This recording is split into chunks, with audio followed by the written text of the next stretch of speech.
Let's say that you're out at a bar and you approach a woman and right off the bat she accuses you of hitting on her. Well, you could walk away, you could move on to another girl. You could get confrontational with her.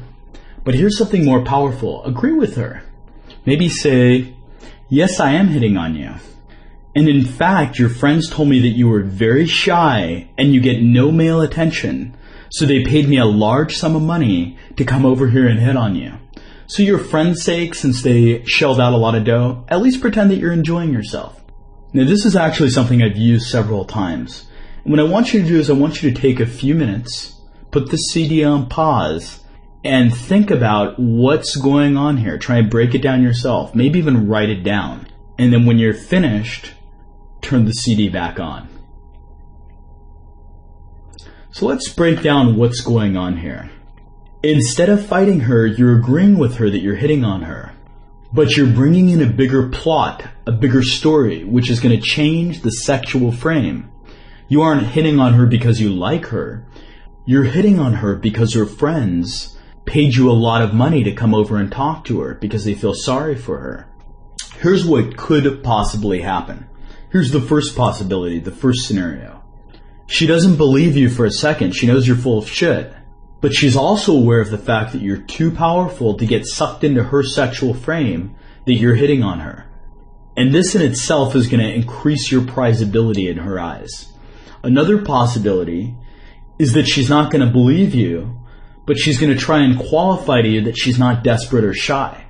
By her qualifying to you, she's going to end up looking desperate, and she's going to get sucked into your sexual frame. Another possibility is that she's just going to believe you completely. She's going to think that her friends really paid you money to come over and talk to her. She's probably not the brightest bulb in the world, but it's going to be very easy to keep her in your frame. And another possibility is that she's going to know that you're full of shit, but she's going to find you hilarious because this is really funny. And she's going to play along with your game. She's going to role play with you. Now, even if she doesn't believe you, unconsciously, by her playing along with what you're doing, she's emotionally going to get sucked into your frame.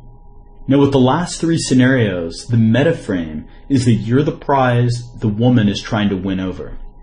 And this is going to hit several compliance triggers. The first is apposition of opposites. Usually it's the woman that feels sorry for the desperate guy. Instead, you're reversing this. And that can be very confusing to a woman. Her conscious mind can't process it, and she's going to end up becoming more compliant. Another compliance trigger is quid pro quo. Since her friends were nice enough to pay for someone to come over and hit on her, it would be rude of her to send them away. Another compliance trigger is qualifying. If she tries to prove to you that she's not desperate, then of course she's going to look more desperate. She's going to fall deeper into the frame. And she's going to be more compliant. She's also going to see you as an authority because she's going to be seeking your validation. And when people see you as an authority, they're more compliant. Also, commitment and consistency. If later on in the interaction, for example, you try and maybe kiss her and she hesitates or pushes you away, you can say something like, your friends threw in an extra $50 for me to make out with you. So don't let your friends down and then go in for the kiss. And there's a good chance she'll go along with it, and I'm going to explain why a little bit later on. Now, if she happens to qualify to you that she's not desperate, it's going to hit the primitive emotion, feeling of needing your validation. And it's going to exacerbate her sexual need to feel worthy and attractive. This is going to build arousal inside of her body. Also, the sexual frame does some things to create the perceptual filter of comfort. One is the fact that you're role-playing with her. It's make-pretend role-playing.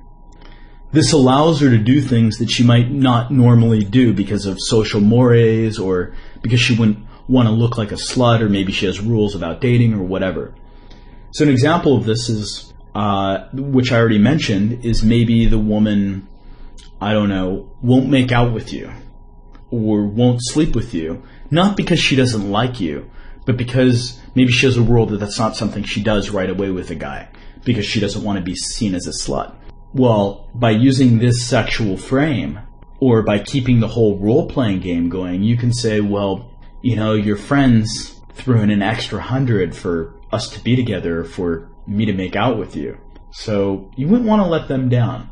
And now you've given her an excuse to go along with what she already wanted to do. And in that way, it helps build the perceptual filter of comfort. Humor is another thing that builds the perceptual filter of comfort. This is hilarious. And because of that, she's going to feel more comfortable with you getting sexual with her. Usually when a man and a woman are interacting, the man ends up looking like the desperate one. And women are very good at sucking a man, even if he's just trying to be social, into the sexual frame, that he's the one who's trying to hit on them. What you're doing is you're not allowing yourself to get sucked into that frame, and you're communicating that very strongly to the woman. In a way, you're reversing it. This demonstrates an understanding of her world, and because of that, she's going to see you as an authority, and she's going to feel more comfortable going along with what you want her to do.